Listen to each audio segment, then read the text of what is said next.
నీలాంజనసమాభాసం రవిపుత్రం యమాగ్రజం ఛాయామార్తాండసంభూతం తం నమామి శనేశ్వరం.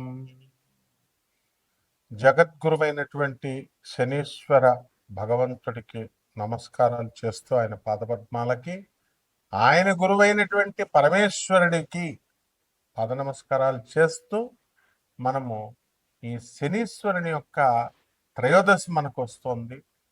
అలాగే సంవత్సరంలో ప్రతిసారి చాలాసార్లు శని త్రయోదశి రావడం, అలాగే ఈ జూన్ 27వ తేదీన మనకి ఈ యొక్క శని త్రయోదశి రావడం, ఇలాంటివన్నీ కూడా ఉన్నాయి. అలాగే శనీశ్వరుడి యొక్క ఇదేమిటంటే శనివారం నాడు శని త్రయోదశి రావడము ఆ శనివారమే పడుతుంది, త్రయోదశి తిథిలో పడుతుంది. అలాగే శనీశ్వరుని యొక్క మహిమ కూడా మనం చూడాలి. ఈసారి శని త్రయోదశి ఎప్పుడు వచ్చిందంటే మనకి శని ప్రదోష వ్రతం కూడా చేసుకుంటాం. ఆ రోజు జూన్ 27 శనివారం వచ్చిందనమాట. ఆ రోజున శివుడికి ఆ తర్వాత శనికి ఇద్దరికి కూడా పూజలు, అభిషేకాలు ఇవన్నీ కూడా చేసుకోవాలి. అలాగే త్రయోదశి జూన్ 26 నుంచే ప్రారంభమైపోయింది. మనకి శుక్రవారం నాడే 10:22 రాత్రి నుంచి. అలాగే జూన్ 28 2026కి తెల్లవారుజామున 12:43, అంటే 27 పూర్తిగా ఉంది కాబట్టి 27వ తేదీన మనం చేసుకుంటాం. ఆ రోజున చేయాల్సింది ఏంటంటే ప్రదోష ముహూర్త పూజ. ఆ ముహూర్తంలో పూజ చేసుకోవాలి. అది మనకి చక్కగా 7-12 సాయంత్రం నుంచి 9-19 మధ్యలో కనుక, అంటే ప్రదోష సమయం అంటే రాత్రులు అనమాట, సాయంత్రాలు. ఆ టైంలో తైలాభిషేకం చేసుకోవాలి. అలాగే శివుడికి అభిషేకం చేసుకోవాలి పాలు నీళ్లతో.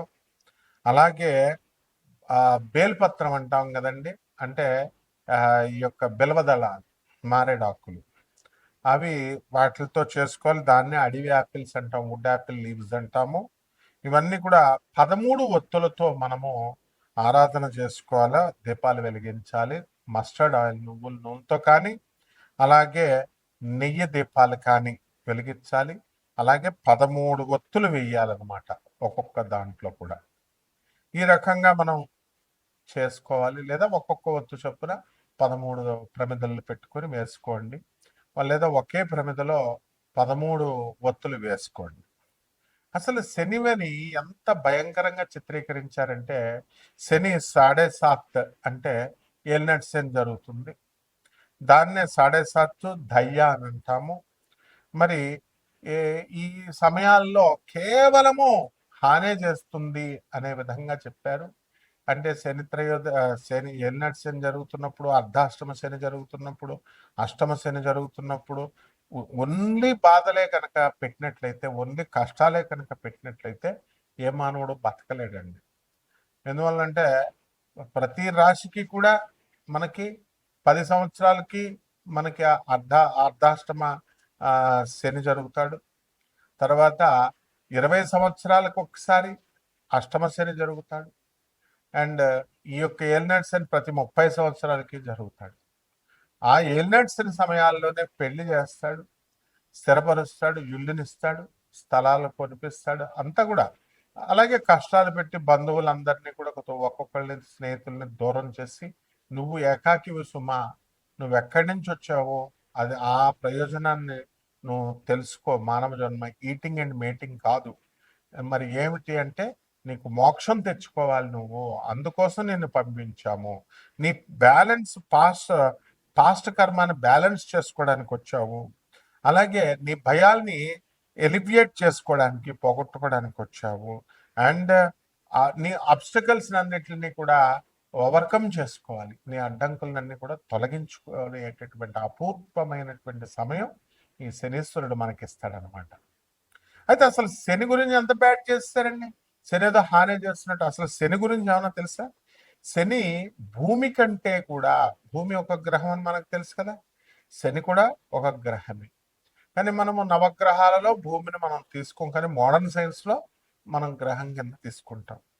ఇప్పుడు ఆ శని ఎంత బరువుగా ఉంటుందండి ఈ యొక్క భూమి కంటే కూడా. ఎన్ని సైడ్లు అంటే వైడర్ ఎంత వెడల్పుగా ఉంటుందంటే డయామీటర్లో 9 రెట్లు వెడల్పుగా ఉంటుంది భూమికి. అంటే భూమిని ఆ చివరి నుంచి ఈ చివరి వరకు మనం కొలిచామనుకోండి, అలాంటివి మనకి 9 రెట్లు 9 1 మీటర్ ఇదైతే 9 మీటర్ల స్కేల్ పెడితే అంత వెడల్పు ఉంటుంది శనీశ్వరుడి యొక్క గ్రహం. ఆ తర్వాత దాంట్లో వాల్యూమ్ అంటే ఏంటంటే, ఇప్పుడు ఒక గ్లాసులో ఎన్ని నీళ్లు పడతాయి, చిన్న గ్లాసు పెద్ద గ్లాసు తీసుకుంటాం కదా, ఆ పట్టేటటువంటి దాన్ని వాల్యూమ్ అంటాం. ఆ 700 భూముల్ని అందులో దూర్చామనుకోండి, 700 సైజుల భూముల్ని దూరిస్తే శనిగ్రహంలో దూరిపోతాయి అన్నమాట. అంటే అంత పెద్దది అది వాల్యూమ్, లోపల అంత ఖాళీ ఉంది. ఆ తర్వాత ఈ భూమి అంతా కూడా దళసరిగా ఉంది. తర్వాత రాకీ ప్లానెట్ అంతా కూడా పర్వతాలు ఇవన్నీ కూడా రాళ్లతో ఉంటుంది. కానీ శని మాత్రం గ్యాస్ అండి. ఈ యొక్క గాలి వాయు రూపంలో ఉంటుంది, చాలా పెద్ద వాయు రూపంలో ఉంటుంది. అది ఎంత లార్జర్ అంటే ఎంత పెద్దగా ఉన్నప్పటికీ కూడా సైజులో మరి లైటర్గా ఉంటుంది. చాలా బరువు చాలా తక్కువగా ఉంటుంది భూమి కంటే కూడా. ఇకపోతే మనకి ఈ కంపేర్ చేసుకోవాలి, ఎందుకంటే భూమి మీద మనం బ్రతుకుతున్నాం, ఆ శని యొక్క ప్రభావం మన భూమి మీద మన మీద పడుతుంది. కాబట్టి ఎనర్జీసే కాకుండా ఆ ప్రతిదీ కూడా ఆ లైట్ పడ్డము, ఆ గ్యాస్ యొక్క ప్రభావాలు, ఎనర్జీస్, ఆ శక్తి మనం ప్రభావితం చేస్తుంది అన్నమాట. అయితే సాటర్న్ ఈక్విటోరియల్ డయామీటర్ని కనుక మనం తీసుకున్నట్లయితే శనిది 120,536 కిలోమీటర్ల అంత వెడల్పు ఉంటుందండి. అంటే 74,898 మైళ్ళు అనమాట. అలాగే మనకి భూమిని కనుక మనం తీసుకున్నప్పుడు మనకి 74,898 శని అయితే కేవలం 7,917 మైళ్ళు మాత్రమే ఈ యొక్క ఈ భూమిది ఉంది. ఇక వాల్యూమ్ల విషయంలోకి వచ్చేసరికి మనకేమవుతుందంటే ఘన పరిమాణము 764 భూముల నుంచి 766 భూముల్ని ఆ యొక్క శనిగ్రహంలో ఇమర్చొచ్చు మనం. తర్వాత 95 రెట్లు బరువు ఉంటుంది భూమి కంటే కూడా. ఈ యొక్క సాటర్న్ 95 times మోర్ మ్యాసివ్ దాన్ ఎర్త్. అయితే మరి బరువులో కూడా గాలి ఉన్నప్పటికీ కూడా చూడండి, బట్ ఏమంటున్నాడు, Saturn is massive compared to earth. భూమే ఎంత బరువు ఉంటే అసలు శని ఇంకా బరువు అనమాట. గ్యాసులతో ఉండి కూడా అంత బరువు ఉంది చూడండి. అయితే ఈ విజువల్ స్కేల్ని కనుక మనం తీసుకున్నట్లయితే ఒక నికెల్, ఒక చిన్న ఉంగరం తీసుకున్నాం అనుకోండి, దాని ఉంగరం సైజులో స్టాండర్డ్ నికెల్ లాగా మనం తీసుకుంటే వాలీబాల్ సైజులో శని ఉంటాడు అనమాట. ఆ తర్వాత ఒక రింగ్ సిస్టమ్ అనేటటువంటిది వలయాల్లో ఆర్బిట్స్ లాగా మెయింటైన్ అవుతా ఉంటుంది శని. అక్కడి నుంచే మనకి శక్తి వస్తుంది. రింగ్ సిస్టమ్ నుంచే మనకి శని యొక్క ప్రభావాలు మన మీద పడతా ఉంటాయి అనమాట. మొదట రింగ్ క్లోజర్ గా ఉన్నప్పుడు భూమికి అవుటర్ రింగ్ ఎక్కువ, ఇన్నర్ రింగ్కి వెళ్ళే కొద్దీ ఇంకా ఎక్కువగా ఆ భూమి లాగుతూ ఉంటది శని యొక్క రింగ్. సో ఏ విధంగా అయితే ఎలక్ట్రాన్స్ అంతా కూడా ఈ యొక్క న్యూట్రాన్ ప్రోటాన్స్ మధ్యలో ఉంటే ఎలక్ట్రాన్స్ అలా తిరుగుతున్నప్పుడు బాగా చివరన ఉన్నటువంటి లాస్ట్ ఆర్బిట్ ఈజీగా తీసేయచ్చు. లోపల ఉన్నటువంటి ఆ యొక్క ఆర్బిట్ లో KLMNL షెల్స్ ఉంటాయి. ఆ దగ్గరగా ఉన్నటువంటిది ప్రోటాన్స్ కి న్యూట్రాన్స్ దగ్గర ఉన్నది పీకడానికి ఎక్కువ ఎనర్జీ అవసరం. ఇదే విధంగా సేమ్ రూల్ అప్లై అవుతుంది మనకి. అందువల్లనే శని యొక్క ప్రభావం అనేటటువంటిది చాలా అధికంగా మన మీద పనిచేస్తుంది. ఎప్పుడు అర్ధాష్టమం, అష్టమం, తర్వాత ఈ యొక్క ఏలినాటి శని జరుగుతున్నప్పుడు. ఇకపోతే మనకి ఈ ఈ వీటితో శని గ్యాస్ జెయింట్ అన్నాం కదా, ఏముంటుందండి డెన్సిటీ డిఫరెన్స్ ఏమిటి అని అంటే, ఈ యొక్క భూమి కంటే కూడా శని చాలా పెద్దగా ఉంటుంది, ఎక్కువగా హైడ్రోజన్ హీలియం గ్యాసులతో నిండి ఉంటుంది. అందువలన వెరీ లో డెన్సిటీ, సాంద్రత అనేటటువంటిది చాలా తక్కువగా ఉంటుందన్నమాట. సో వాటర్ కంటే కూడా లైటర్గా ఉంటుంది, నీళ్ళ కంటే కూడా చాలా పలచగా ఉంటుంది. ఇది అక్కడ ఉన్నటువంటి గ్యాస్ అన్నమాట. సో మనము ఏం చేయాలి అని అంటే, ఒక పెద్ద ఓషన్ మహాసముద్రాన్ని కనుక మనం తయారు చేసినట్లయితే అందులో మనము ఈ యొక్క ఈ శనిని కనుక వేస్తే ఆ పైన బంతిలాగా అది తేలిపోతుంది అన్నమాట. సో ఇక్కడ మనము సాలిడ్ సర్ఫేస్ అనేటటువంటిది చుట్టూ బయట అంచులాగా ఉండదన్నమాట. శనికి సాలిడ్ సర్ఫేస్ ఉండదు, and only composed of hydrogen హీలియమే ఉంటుంది. కాబట్టి గ్యాస్ నుంచి లిక్విడ్గా మారుతుంది. అదే అన్నమాట మన జాతకాలు మారడం అంటే, గ్యాస్ నుంచి లిక్విడ్ స్టేట్కి, లిక్విడ్ నుంచి సాలిడ్ స్టేట్కి, ఇవన్నీ కూడా మనం చదువుకున్నాం. అలా మనకి ఈ మారుతున్నప్పుడే మనకి చక్కటి ఫలితాలు, శుభ ఫలితాలు, చెడ్డ ఫలితాలు అనేటటువంటి ఇవ్వడం జరుగుతుంది. కాబట్టి డెన్స్ సెంట్రల్ కోర్ ఉంటుంది. ఇక్కడ అక్కడ ఉన్నటువంటి వాతావరణాన్ని కూడా మన మీద ఏ విధంగా ఉంటుంది, అక్కడ ఏముంటుందంటే 96% హైడ్రోజన్ ఉంటుంది, అలాగే 3% నుంచి 4% హీలియం ఉంటుంది, అలాగే ఇక ట్రేస్ అమౌంట్స్ కొద్దిగా అమోనియా, మిథేన్, వాటర్ ఐస్ ఇవన్నీ కూడా ఉంటాయి.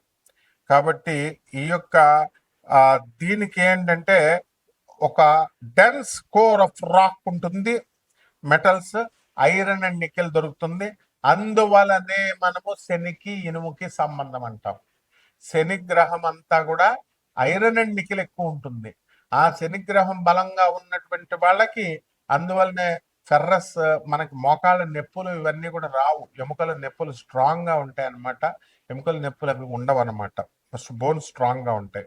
అండ్ ఈ ఐసెస్ 10 to 15 times the mass of the earth వరకు కూడా మనకి ఇవి బరువుగా ఉంటుంది. కాబట్టి ఓన్లీ గ్యాసియస్ మేకప్ ఉంది. కాబట్టి ఈ యొక్క ప్లానెట్ సాటర్న్ సోలార్ సిస్టమ్ లో ఈ యొక్క వాటర్ కంటే కూడా లెస్ డెన్స్, అంటే పల్చగా ఉంటుంది అని చెప్పబడింది. కాబట్టి ఇంత సైంటిఫిక్ గా మనకి ఈ యొక్క శని, మన ఋషులు ఎంత గమనించారండి, ఎవరెళ్ళి కొలిచారండి అసలు సాటర్న్ని. మన మోడర్న్ సైన్స్ ఏమో శాటిలైట్స్ ని వదిలి ఇలా కనిపెడితే, మన ఋషులు చెప్పింది, ప్రాచీన ఋషులు ఏన్షియంట్ ఆస్ట్రాలజీలో ఆస్ట్రానమర్స్ అంతా కూడా ఎంత ఈజీగా చెప్పారు. ఆర్యభట్ట వీళ్ళంతా, వరాహమిహిరుడు వీళ్ళంతా సేమ్ ఇనుముకే సంబంధం ఎందుకు చెప్పారండి. అక్కడ ఐరన్ అండ్ నికెల్.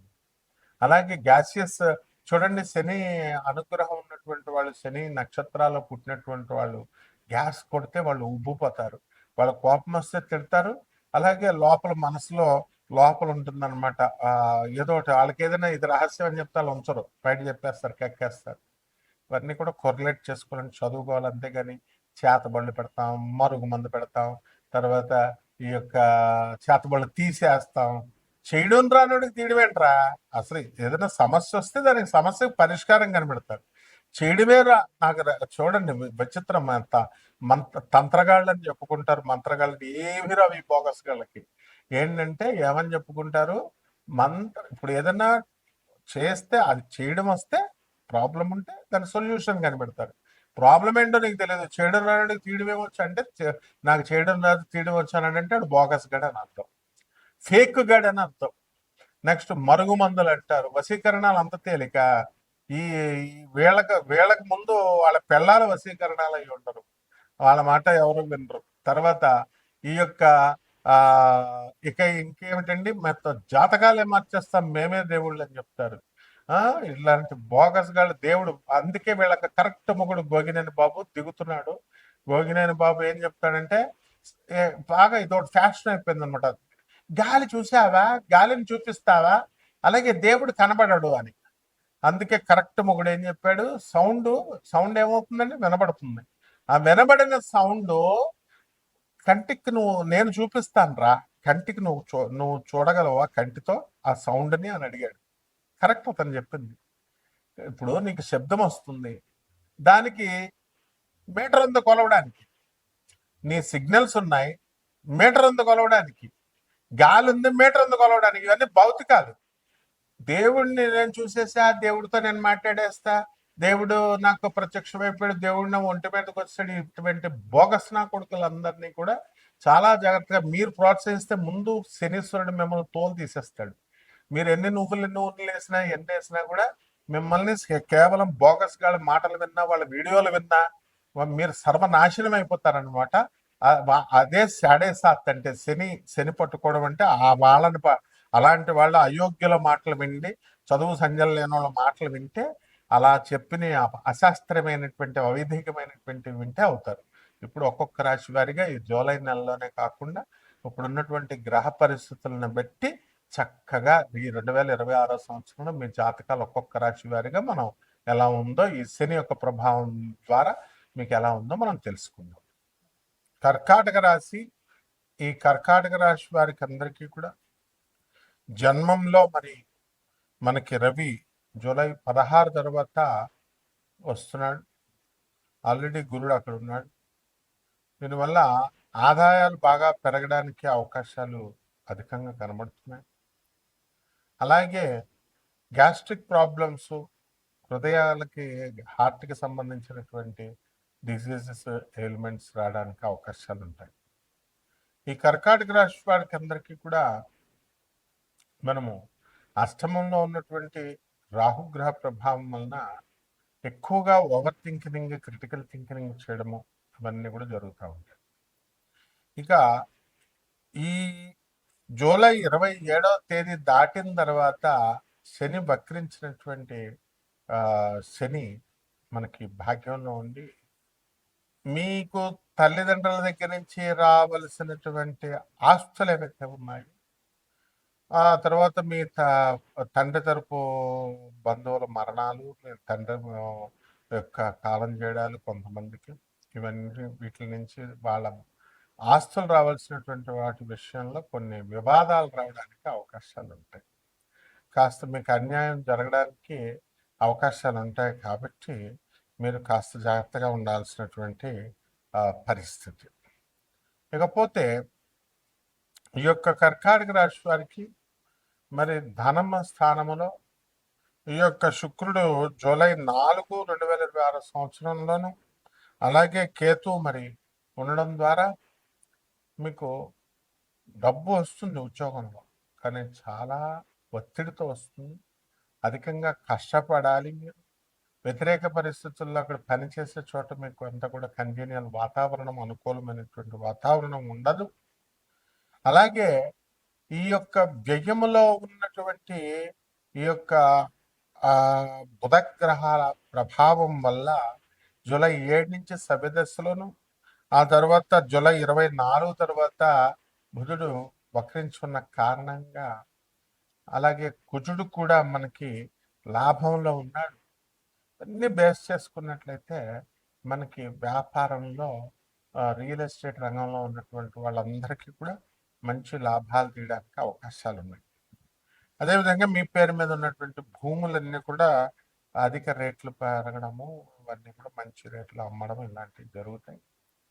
అలాగే మీకు సంబంధించి ఈ మంచి చెప్పాలి అనుకుని మీరు మంచి చెప్తున్నప్పటికీ కూడా అవతల వాళ్ళు దాన్ని సరిగ్గా అర్థం చేసుకోకుండా రివర్స్ అవ్వడము, ఇలాంటివన్నీ కూడా తప్పుగా సంకేతాలు వెళ్ళడం అనేటటువంటివి జరుగుతాయి. అంటే సంపాదనలో మీరు చాలా జాగ్రత్తగా, నిదానంగా ఆలోచించడం అనేటటువంటిది జరుగుతుంది. కేవలం ఇక్కడ అందరూ ఏమనుకుంటారంటే ఏదో 4 కబుర్లు చెప్పేస్తే వ్యాపారం పెరిగిపోతుంది, తర్వాత అబద్ధాలు చెప్పేసి స్టాకింగ్ పవర్ మనకు దేవుడు ఇచ్చాడు కదా అనుకుంటారు. అవి ఎందుకు పనికిరావు. కేవలము మీ యొక్క ధర్మంగా మీరు వెళ్తున్నారా లేదా అనేటటువంటి దాని మీదే ఆధారపడి ఉంటుంది మీకు. ఖచ్చితంగా అవతల వాళ్ళు మీ ధర్మాన్ని, మీ యొక్క సబ్జెక్ట్‌ని, ధర్మం ఉంటేనే ఆ సబ్జెక్ట్ ఉన్నా కూడా ఆదరిస్తారు. కాబట్టి కర్కాటక రాశి వారికి చేసేటటువంటి ప్రతి పనిలో కూడా 1కి 2 సార్లు ప్రయత్నించాల్సినటువంటి అవసరం ఉంది. అన్ని ప్రమోషన్స్ రావడానికి కూడా అవకాశాలున్నాయి. సక్సెస్ అనేటటువంటిది జరుగుతుంది కానీ లేట్.